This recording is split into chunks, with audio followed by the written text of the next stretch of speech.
آپ کو میں ایشورنس دیتا ہوں کہ یہ جو پروسیکیوشن ہے اس کو مانیٹر میں خود کروں گا، اس میں اگر کچھ خامی ہیں ان خامیوں کو دور کیا جائے گا. لیکن میں بار بار ایک بات آپ سے عرض کر رہا ہوں کہ توقعات ضرور رکھیں، لیکن وہ توقعات قانون کے مطابق رکھیں نا.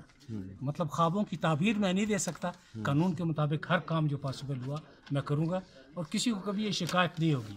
اور بالکل اکاؤنٹیبلٹی سب کے لیے. مطلب جیسے جب میں سپریم کورٹ میں تھا تو یہ میں نے کہا تھا کہ جی جسٹس فار آل، جو آج بھی سپریم کورٹ کا مطلب مین جو ہے وہ لوگ ہوا کہ جی جسٹس فار آل. اب میں کہہ رہا ہوں accountability for all irrespective of the fact who is who or across the border. اس کے بعد یہ آپ یہ یقین کریں کہ پاکستان کی کسی پارٹی سے کسی قسم کی افیلیشن نہیں ہے. اور ملک ریاض صاحب کا نام اخباروں میں ضرور پڑا ہے. ایک مجھ سے کچھ سال پہلے غلطی ہوئی تھی کہ رہتا میں بحریہ میں ہوں، اور وہ کاغذات سارے موجود ہیں کہ ریٹائرمنٹ سپریم کورٹ سے جب ہوئی تو ایک مکان خریدا.